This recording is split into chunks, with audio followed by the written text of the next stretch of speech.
Buen día, mi nombre es Berenice Merino Valerio. Estudio en el Instituto Tecnológico de Tehuacán. Actualmente estoy cursando el tercer semestre en la carrera de licenciatura en Administración. El día de hoy les vengo a presentar un trabajo de exposición acerca de la materia estadística para la administración. Los temas a abordar son los siguientes: 4.1, escalas de medición; 4.2, métodos estadísticos paramétricos contra no paramétricos; y 4.3, prueba de rachas para aleatoriedad. Bueno, como primer tema tenemos el 4.1, que son las escalas de medición. Bueno, como primer paso tenemos la definición, que nos dice que es conocido también como el nivel de medición. Se refiere a la relación entre los valores que se asignan los atributos de una variable. Una variable es cualquier cantidad que puede ser medida y cuyo valor varía a través de la población. En sí, se podría decir que las escalas de medición es establecer un orden en las variables, ya que en estadística se trabajan con variables, y es decir, se comparan distintas variables. Tipos de niveles de medición. Pues bien, nos dice que los números se pueden agrupar con 4 tipos o niveles de medición, en los cuales suelen ser nominal, ordinal, por intervalos y de razón. Como primero tenemos la escala de medición nominal. Nos dice que es aquella medida que se refiere a la cualidad más que a la cantidad. Un nivel nominal de medición es simplemente una cuestión de diferenciar su nombre. Como bien, se podría decir que la escala de medición nominal es más que nada aquella que trabaja con aspectos cualitativos, por lo que, como su nombre nos dice, quiere decir nombre. Por eso se le asignan nombres donde va a prevalecer una cualidad mutuamente excluyente, en donde una comparación igual o diferente, es decir, por ejemplo, en esta ocasión, la escala de medición nominal podrían entrar los siguientes ejemplos, como puede ser un credo religioso, una nacionalidad, un número de seguro social o un número telefónico. Como segundo tenemos la escala de medición ordinal. Nos dice que es una escala ordinal aquella que indica la dirección, además de proporcionar la información nominal. Su significado específico depende de la naturaleza de la relación que define esa escala. La escala ordinal, como su nombre nos indica, viene del orden, categórica, en la cual establece etiquetas, al igual es cualitativa, pero a diferencia de la anterior, puede establecer relaciones de mayor a menor. Esas son las operaciones que puede hacer. Y por último, que no hay distancia con 2 puntos, es decir, no trabaja con cantidades, ya que el rango es de nivel cualitativo. Algunos ejemplos de la escala de medición ordinal podrían ser, como por ejemplo, niveles de escolaridad, niveles de enfermedad, clase social, clasificación de alumnos de acuerdo con rendimiento académico, ya que son cualidades que se pueden jerarquizar.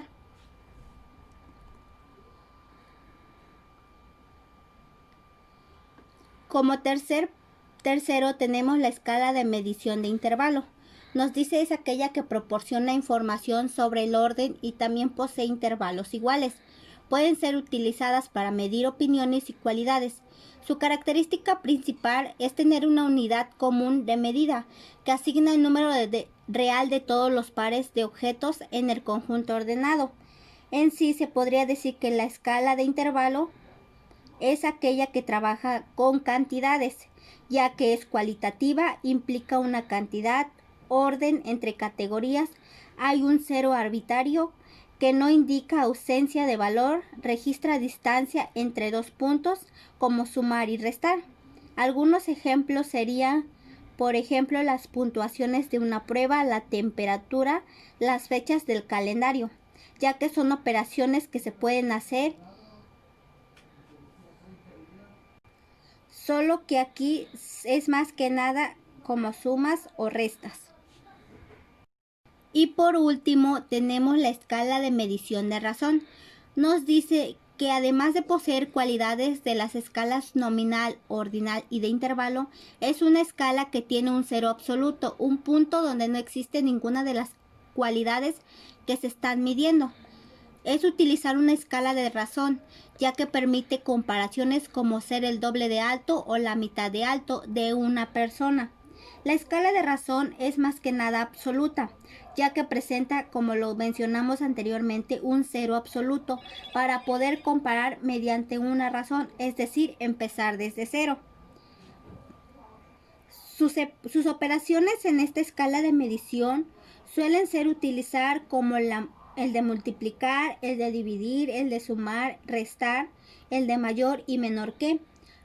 Unos ejemplos de ello serían los ingresos, la velocidad, la edad y la masa. Dando una pequeña conclusión de todo lo visto anteriormente, podríamos decir que la escala de medición nominal es aquella que nombran y es igualdad. El ordinal, aquella que ordena y sus símbolos pueden ser igual, mayor o menor que. La escala de medición de intervalo es de igual magnitud y sus operaciones pueden ser más y menos.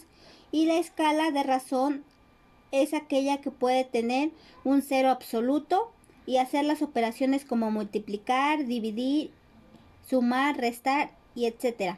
En sí se podría decir que la escala de medición nominal y ordinal son escalas cualitativas y la escala de medición intervalo y de razón son escalas cuantitativas.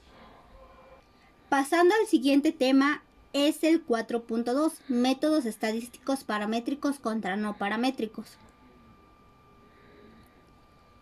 Los estudios paramétricos parten del puesto que vienen de una distribución normal. Por el contrario, los métodos no paramétricos son de manera más directa de solucionar el problema de falta de normalidad. La aplicación de las diversas pruebas paramétricas y no paramétricas va a depender de la característica de la variable, objeto de estudio y el tamaño de la muestra y de la escala de medición de los datos. Bueno, como primero tenemos los métodos estadísticos paramétricos, en cual nos dice que se basa en el conocimiento de las atribuciones muestrales por medio de diferencias de porcentajes o promedios. Asimismo, cuando las muestras provienen de una misma población, se acepta entonces al usar la aproximación normal, dando que estos métodos estiman los parámetros de poblaciones de origen. Estas técnicas estadísticas reciben el nombre de paramétricas.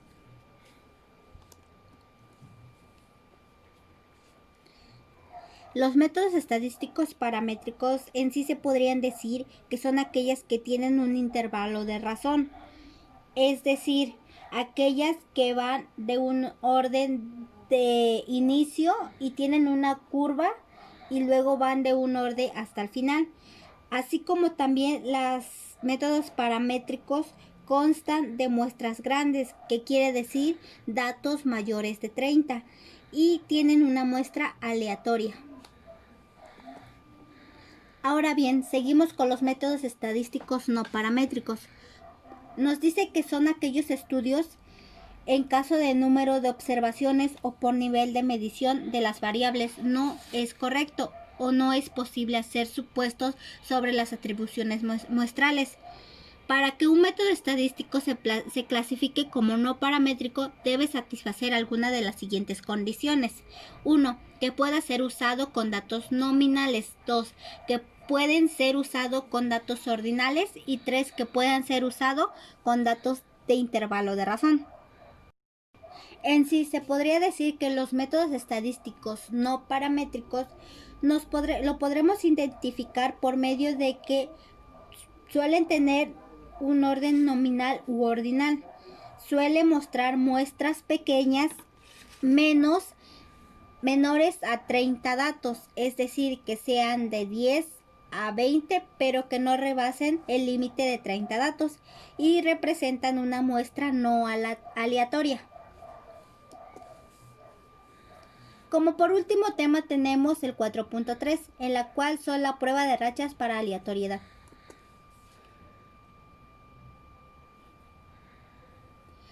Como bien nos dice, las pruebas de rachas son aquellas que suelen detectar aleatoriedad, ya que nos permiten determinar muestras de una secuencia que están en un orden aleatorio. Las definiciones tenemos como primero identificar qué es una racha. Pues bien, es aquella como una secuencia de datos que tiene la misma característica de la secuencia de la precedida y seguida por datos a una característica diferente o por ningún dato en absoluto. En sí, una racha es una cuestión de valores situados por encima, racha positiva, o por debajo de la mediana de la muestra, racha negativa.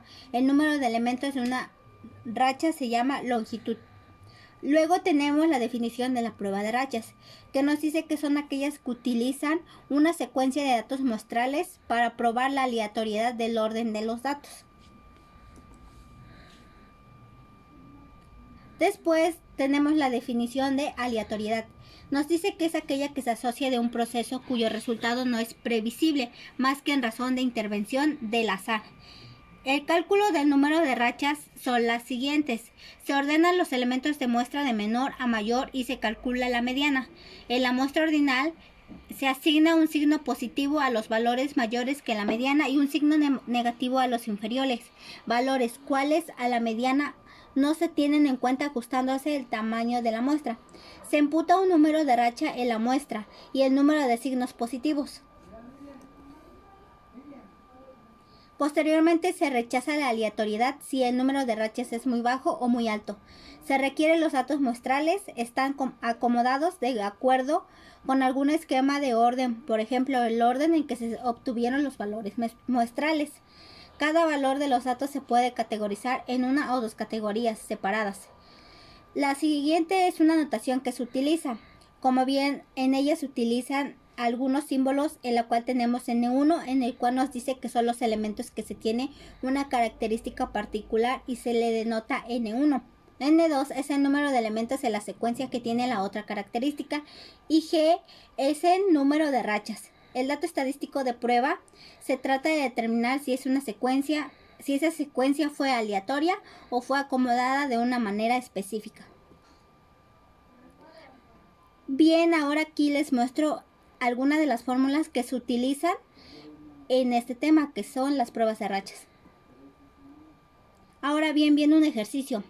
El ejercicio siguiente nos dice: un fabricante utiliza piezas de dos proveedores, A y B, y para cada fabricación utiliza una pieza distinta en la producción del día de ayer. Se registró el siguiente orden de uso de las piezas. Como bien, tenemos una serie de datos en la cual son 2, 5, 8, 9, 10, 11, 12, 13, 14, 15 y 16 datos.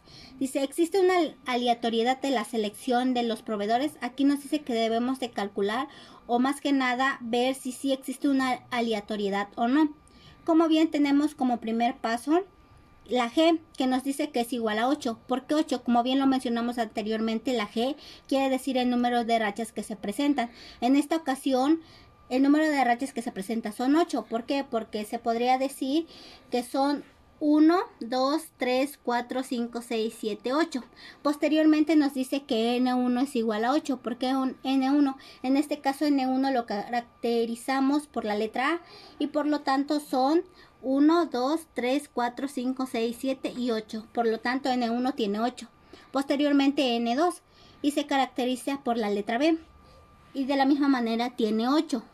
1, 2, 3, 4, 5, 6, 7 y 8. Y es por eso que N2 equivale a 8.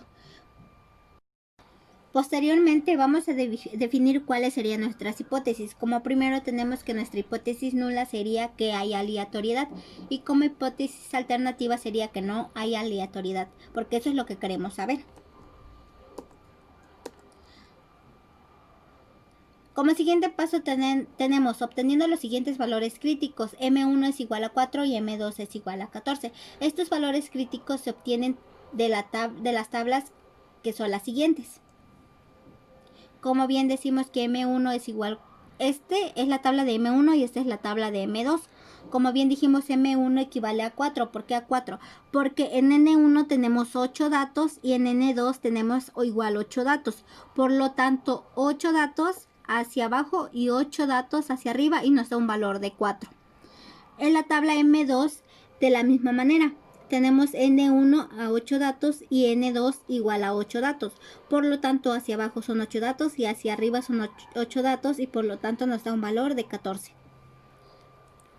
Y es así como se obtienen los valores críticos.